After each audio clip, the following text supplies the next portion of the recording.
રાજકોટના શાપરમાં એક સપ્તાહ પૂર્વે રાજવી પરિવારના 77 વર્ષીય વૃદ્ધને બંધક બનાવી આચરવામાં આવેલી ₹2.49 કરોડની સનસનાટીભરી લૂંટનો ભેદ ઉકેલવામાં પોલીસને મોટી સફળતા મળી છે.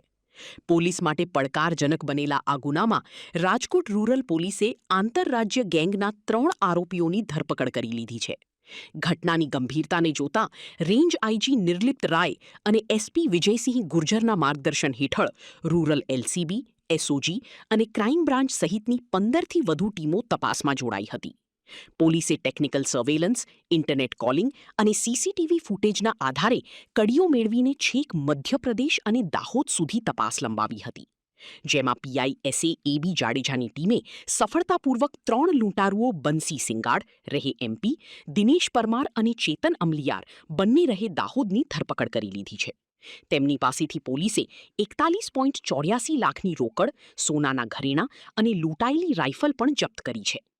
પોલીસની પ્રાથમિક પૂછપરછમાં ચોંકાવનારો ખુલાસો થયો છે કે શાપરમાં જ મજૂરી કરતા સ્થાનિક શખ્સોએ આ રાજવી પરિવારના બંગલાની સંપૂર્ણ રેકી કરી હતી.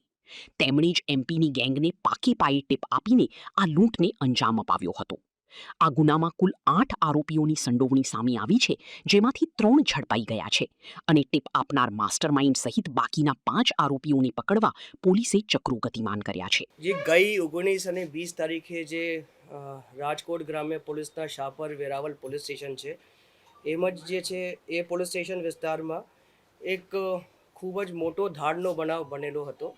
એ ધાડનો બનાવ એવી રીતનો હતો કે ત્યાંના જે જૂના રાજવી પરિવાર છે, એમાં જે જીતેન્દ્રસિંહ જાડેજા જે ભોગ બનનાર છે, એ પોતાના મકાનમાં એકલા સૂતા હતા અને રાતે જે છે એના કહેવા મુજબ 6 થી 8 લોકો ત્યાં આવ્યા અને આવીને જે છે એણે બાય ફોર્સ સાઈડમાં બેસાડી અને નાની મોટી ઈજા કરીને ત્યાંથી એમના પૈસા અને દાગીના અને સાથે જે છે એનો લાઇસન્સ વેપન જે રાઇફલ હતી એ લઈને જતા રહ્યા હતા.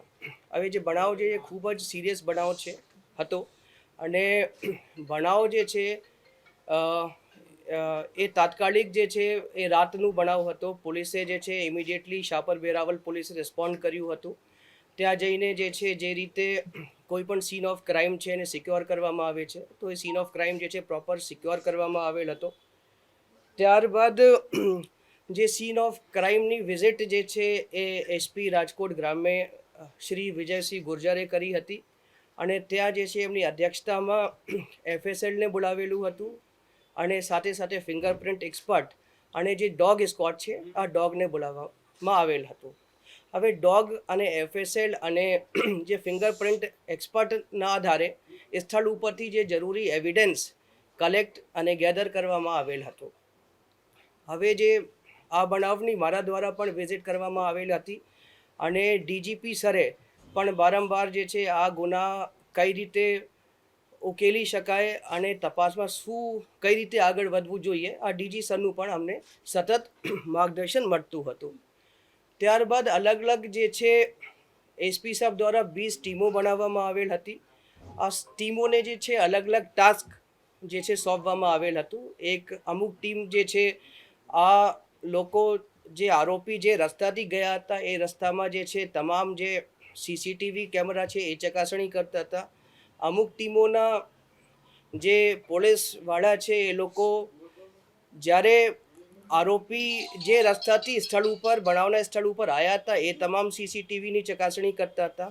અમુક લોકો જે છે સ્થળ ઉપરના ટાવર ડમ્પ, આઈપીડીઆર ડમ્પ, આ ટેકનિકલ ડિટેલ્સનું એનાલિસિસ કરતા હતા અને અમુક લોકો જે છે જે અગાઉ જે લોકોએ આવી પ્રકારના એમોથી ગુનો આચરેલો છે એ જે જૂની વિગતો કાઢીને એ આરોપી હાલ બેલ ઉપર છે, આરોપીની લોકેશન ક્યાં છે, આરોપી જે છે કઈ ટાવર ડેટામાં આરોપીનું હાલનું નંબર મેચ થાય છે, એ બધી જે છે ચકાસણીઓ કરતા હતા.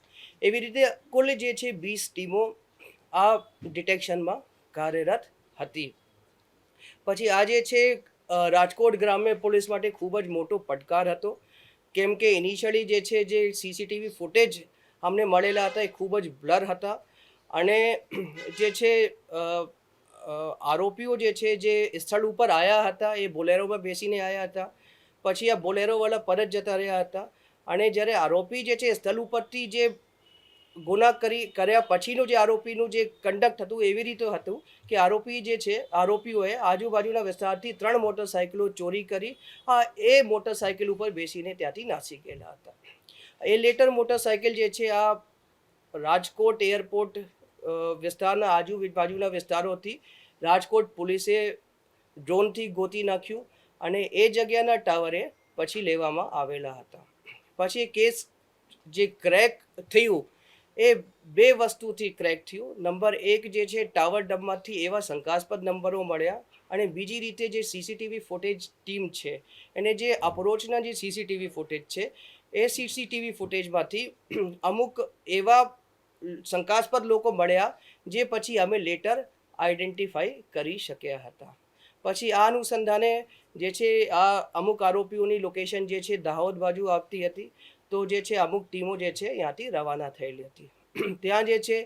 ત્યાં દાહોદમાં જે છે Panchmahal Godhra range DIG madam SP Dahod અને એમની ટીમે પણ રાજકોટ પોલીસે ખૂબ જ સરસ જે છે સારો જે છે સહકાર આપેલો હતો અને એ લોકોએ દરેક રીતની આરોપીને ઓળખવા માટે પણ અને આરોપીને કઈ રીતે જે છે હસ્તગત કરી શકાય એ માટે પણ ખૂબ જ જે છે રાજકોટ ગ્રામ્ય પોલીસની હેલ્પ કરી હતી. હવે આ ડિટેક્શનથી જે છે 3 આરોપી જે છે આ રાજકોટ પોલીસ એ ધરપકડ કરી છે. એ આરોપીનું નામ હું બતાવું છું. એ બનસિંગ ઉર્ફે બન્ના હેમરાજ સિંગાડ, એ જાંબુઆ મધ્યપ્રદેશનું છે. એ જાંબુઆ અગાઉ આરોપીના ગુનાહિત ઇતિહાસ છે. તેઓ જે છે જાંબુઆ અને અજમેરા પોલીસ સ્ટેશન ધાર જિલ્લામાં છે. ત્યાં જે છે આ ધાડ અને ધાડની કોશિશના ગુનાઓના આરોપી છે. જે શેતાન દિવાણભાઈ, જે આપણે જે બીજા અટક થયેલા આરોપી છે એ ગરબાડા દાહોદના છે. એના ઉપર જે છે કુલ 7 જેટલા પ્રોહિબિશનના ગુના છે. અને જે ત્રીજા આરોપી જે પકડાયા છે એ આરોપીનું નામ છે દિનેશ શેતાનભાઈ પરમાર, જે ગરબાડા દાહોદના છે અને એના ઉપર પણ 2 પ્રોહિબિશનના ગુનાઓ દાખલ છે. જે પકડવાના બાકી આરોપી છે એ કુલ 5 છે, જેમાં મુખ્ય જે આરોપી પકડવાના બાકી છે એનું નામ છે કમલસિંહ ઉર્ફે કમલસિંહ માવજીભાઈ સિંગાડા, જે જાંબુઆ મધ્યપ્રદેશના છે. અને કરણસિંહ મડિયા, એ પણ જાંબુઆ મધ્યપ્રદેશના વતની છે. હવે જે છે આરોપીઓ પાસેથી જે મુદ્દામાલ કબજે કરેલા છે એની વિગત હું આપને જણાવું છું. એ ધાડમાં જે મુદ્દામાલ જે રોકડ રકમ ગયેલી હતી એ રોકડ રકમ પૈકી જે છે 43,18,500 રૂપિયા જે છે આરોપી પાસે રિકવર કરવામાં આવેલા છે. તે સિવાય આરોપી પાસે જે ધાડમાં ગયેલા ઘરેણાં હતા એ જે છે 21,22,380 રૂપિયાના ઘરેણાં જે છે પોલીસે ઓરિજિનલ ઘરેણાં જે છે રિકવર કરેલા છે. તમે લોકો અહીંયા જોઈ શકો છો. એ સિવાય જે છે આરોપીઓના અગાઉના જે ગુનાહિત ઇતિહાસ છે એમાં એ લોકોએ જે ગુનો કર્યા છે એવા જે છે ઘરેણાં જે છે ત્યાં એ લોકો પાસેથી મળ્યા છે. પછી ધાડમાં જે ઉપયોગ કરેલી બોલેરો કાર છે, જે આરોપીઓ સ્થળ ઉપર આવ્યા હતા એ બોલેરો કારમાં બેસીને આવેલા હતા. એ બોલેરો કાર જે છે એ જે આરોપી પાસેથી જે મળી આવેલી છે. પછી ધાડમાં જે ઉપયોગ થયેલા છે, જે આરોપીને ઘરમાં પ્રવેશવા માટે જે હથિયારોનો ઉપયોગ કર્યા છે એ પણ આપ લોકો જોઈ શકો એ આરોપીઓ પાસેથી મળી આવેલા છે. અને એ સિવાય આરોપીઓના મોબાઈલ ફોન, उसके बाद જે ધાડમાં જે કર્યા પછી જે 2 મોટરસાઇકલો જે ચોરાયેલી હતી એ પણ જે છે મોટરસાઇકલ મળી આવેલી છે. એ સિવાય જે ઓરિજિનલ જે રાઇફલ છે, જે લાઇસન્સ વેપન હતું જે ફરિયાદી પાસેથી લઈ ગયેલા હતા, એ લાઇસન્સ વેપન પણ આપણને મળી આવેલી છે. અને આ જે છે હવે હું જે પોલીસવાળા છે, આ જે ટીમના લીડર્સ છે, ઇન્ચાર્જીસ છે, એનું નામ હું તમને બતાવું છું. સૌથી પહેલાં તો હું એસપી રાજકોટ ગ્રામ્યને અભિનંદન આપું છું. એની સાથે ત્યાંના 2 એએસપી સાહેબોને અને જે છે ડીવાયએસપીને પણ હું અભિનંદન આપું છું. સિવાય એલસીબી પીઆઈ, સિવાય PSI KM Chavda, PSI HC Gohil, PSI Bhimani, PSI Bharwad અને જે એલસીબી એસઓજીના અન્ય પીએસઆઈઓ હતા એ લોકો જે છે આ ડિટેક્શનની કામગીરીમાં જે છે એ લોકોનું ખૂબ જ સારું યોગદાન છે. એ સિવાય જે સાપર વેરાવળના જે જે થાના અમલદાર છે એમણે જે છે આ ગુનાની જે છે ઇનિશિયલ ઇન્વેસ્ટિગેશન ખૂબ જ સારી રીતે કરી છે અને જે રીતે જે છે ફોરેન્સિક અને સાયન્ટિફિક એવિડન્સ કલેક્ટ થવું જોઈએ એવી રીતના જે છે એવિડન્સ જે છે કલેક્ટ કરવામાં આવેલા છે. તો આ તમામ જે અધિકારીઓની કામગીરી છે આ ખૂબ જ પ્રશંસનીય છે અને જે આપણે હજી સુધી 3 આરોપીનો પકડાયા છે એના શેરિંગમાં જે મુદ્દામાલ હતા એ મુદ્દામાલ જે છે આપણે જે છે મળી આવેલા છે અને 3 આરોપીઓના ભાગના જે શેરમાં જે પણ મુદ્દામાલ એ 100% મુદ્દામાલ જે છે રિકવર કરી છે. હજી જે છે અમે સસ્પેક્ટ કરીએ છીએ કે આ ગુનામાં જે છે કોઈએ જે છે ટીપ આપેલી છે એના માટે જે છે રાજકોટ ગ્રામ્ય પોલીસ એને શોધવા માટે પકડવા માટે કાર્યરત છે અને જે અન્ય આરોપીઓ છે જે હાલ સુધી નથી પકડાયા એને પાસે હજી જે છે જે આરોપી ભોગ બનનારનું ગયેલો મુદ્દામાલ છે એના માટે પણ રાજકોટ ગ્રામ્ય પોલીસ જે છે ખૂબ જ તેજીથી આગળ વધી રહી છે અને અમે જે છે ખૂબ જ વહેલી તકે જે છે આ આરોપીઓને પણ પકડી પાડીશું. હવે અમે સસ્પેક્ટ કરીએ છીએ કેમ કે હજી જે છે ઇન્ડિકેશન છે પણ જે છે ફૂલ પ્રૂફ અમારી પાસે એવિડન્સ નથી પણ અમે જે પણ અમારી પાસે સર્કમસ્ટેન્શિયલ એવિડન્સની વિગત છે એનાથી અમને લાગે છે કે કોઈ પણ વ્યક્તિએ જે સ્થાનિક ત્યાંના જાણકાર હતા એ વ્યક્તિએ ટીપ આપેલી હતી. અમે ખૂબ જ નજીક છીએ, અગર ટીપ આપેલી હશે તો બહુ ટૂંક સમયમાં અમે જે છે આ વ્યક્તિને પકડી પાડીશું. આ લોકો જે છે ખૂબ જ વ્યવસ્થિત રીતની રેકી કરી હતી. આ લોકો ત્યાંની ભૌગોલિક પરિસ્થિતિથી પણ વાકેફ હતા અને ક્યાં ક્યાં સીસીટીવી કેમેરાઓ લાગેલા છે એ બધી જાણ એ લોકોને હતી. તો જે ધાડ પાડવા પહેલાં એ લોકોએ જે એનું હોમવર્ક છે આ ખૂબ જ વ્યવસ્થિત પ્રકારે કરેલું હતું. इधर क्या है कि जो झाबुआ मध्य प्रदेश के लोग हैं वो काफ़ी मजदूरी करने या फिर जो है खेती काम करने के लिए आते हैं तो आरोपी जो है अभी तो जो है इनकी रैकी वगैरह करने के लिए इस बनाव से पहले आए थे लेकिन जो है क्योंकि इनके जानकार रिश्तेदार जो है पहले काफ़ी सारे यहाँ रहते हैं तो ये पहले आए, कितनी बार आए थे और कहाँ कहाँ गए थे, कहाँ रुके थे वो जो है अभी रिकॉर्ड के ऊपर लाना बाकी है. इन्वेस्टिगेशन का विषय है, उसके ऊपर टीम कार्यरत है.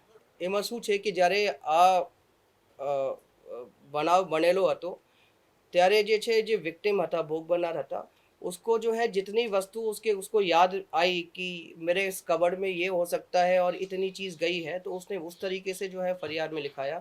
फिर लेटर जब उसको पता चला कि उसने अपने बेटों के साथ डिस्कस किया कि अपने क्या क्या जो है हमारे घर में कितना सामान रखा था, उसकी बेसिस पे हमको पता चला कि जो है एडिशनल भी कुछ ऐसे गहने थे जो ये आरोपी लेके गए थे और जिनका मेंशन जो है उस समय पे ફરિયાદીને એફઆઈઆર મેં નહીં કરાય. જે એ લોકો જે પૈસા લઈને ગયેલા હતા એ પૈસાની આ લોકોએ ભાગબટાઈ કરી હતી, એની શેરિંગ દરેકના શેરમાં આવેલી હતી અને જે અગાઉ મેં કીધું કે જે 3 આરોપીઓ છે એની શેરિંગમાં જેટલા પણ પૈસા આવેલા હતા એ 3 આરોપી પાસે સંપૂર્ણ રિકવરી અમે કરી નાખી. આરોપી જે છે ને આરોપીઓના અગાઉના પૂર્વ ગુનાહિત ઇતિહાસ છે એ જે છે આ કંઈ એક જે તમે પ્રેસ નોટમાં પણ જોઈ શકો અમુક આરોપીઓ એવા છે કે જે અગાઉના જે ધાડના ગુના છે કે ધાડની કોશિશના ગુનાઓ છે એમાં પણ એ લોકો સહ આરોપીઓ છે. આ લોકોની અલગ અલગ પ્રકારની ટકાવારી હતી. એમાં 6 લોકો જે સ્થળ ઉપર આવ્યા હતા એને અમુક પૈસા મળેલા હતા, અમુકને દાગીના અને ઓછા પૈસા મળેલા હતા અને અમુકને જે છે જે એ લોકોને ડ્રાઈવ કરીને સ્થળ ઉપર લાવેલા હતા એ લોકોને અન્ય કરતાં ઓછા પૈસા મળેલા. તમે પ્રેસ નોટ વાંચો તો એમાં તમને ટકાવારીની ખબર પડી જશે. આજે ગુનાના મુખ્ય આરોપી છે એનું 2 આરોપીઓ છે જે અમે સસ્પેક્ટ કરીએ છીએ કે ઇનિશિયલી જે લોકોએ આ કાવતરું ધાડ પાડવાનું કાવતરું ઘડ્યું હતું એમાં જે પહેલો જે આરોપી છે એનું નામ છે કલમસિંહ और બીજા જે આરોપી છે એનું નામ છે બંસી. આ લોકો જે છે આ ગુના જે ધાડ પાડવામાં આવેલી આ ગુનાના કિંગપિન આરોપી છે અને એ લોકો જે છે મુખ્ય કાવતરું કરનાર, ઘડનાર અને એ જે અન્ય આરોપીઓને ભેગા લાવીને સંકલન કરનારના આરોપીઓ છે. જે બાઇક ચોરી છે એનું ગુના જે છે એ પણ દાખલ કરવામાં આવેલા છે અને આ ગુનામાં પણ જે છે એવિડન્સ છે જેથી આ ગુનામાં પણ જે અન્ય ફરિયાદ છે આ આવરી લેવામાં આવે. એ જે આ ગુના આ રીડા આરોપીઓ છે આ લોકોએ કોઈ બહુ વ્યવસ્થિત રેકી કરીને અને બહુ શાતિર તરીકેથી જે છે ગુનાને અંજામ આપેલું છે આ ગુનાને આરોપીઓને પકડવાનું ડિટેક્ટ કરવાનું એ પોલીસ માટે ખૂબ જ મોટું પડકાર હતો અને અગાઉ મેં કીધું કે ખૂબ જ અમારા માટે ચેલેન્જિંગ હતું અને કેમ કે સીસીટીવી આ લોકોએ અવોઇડ કર્યા એ સિવાય જ્યારે સ્થળ ઉપર ગયા હતા ત્યાંથી ફોનનો ઉપયોગ એ લોકો કરવા ટાળતા હતા પણ અમને લીડ ક્યાંથી મળી કે જ્યારે જે પોલીસે ડ્રોનની મદદથી જે અમુક એરિયા સ્કેન કર્યા અને એ ત્યાંથી જે અબેન્ડન્ડ બાઇક મળી જે બાઇક ઉપર એ લોકો ભાગીને ગયેલા હતા ત્યાંથીના જે ટાવર ડમ્પ હતા એમાંથી અમને આ બધી લીડ્સ મળી હવે એ બાબતમાં રેકીનું પણ અને ગુનાની જે આખું કઈ રીતે અંજામ આપ્યું છે એનું અમે રિકન્સ્ટ્રક્શન પંચનામા કરવાના છે અને કેમ કે એ પંચનામા હજી પેન્ડિંગ છે રિમાન્ડ આરોપીને મળશે તો એ બધી વસ્તુ હું અહીંયા રિવીલ નહીં કરી શકું એ અગાઉ મેં કીધું જે ટીપ છે એના જે છે અમે સસ્પેક્ટ કરીએ છીએ લેકિન જે સસ્પિશનના આધાર ઉપર હું કોઈનું નામ લઉં એ વ્યાજબી નથી અચ્છા એ બોલેરો જે છે એક આ ગુનાના અન્ય આરોપી છે દિનેશ પરમાર એ આરોપીની પોતાની બોલેરો ગાડી હતી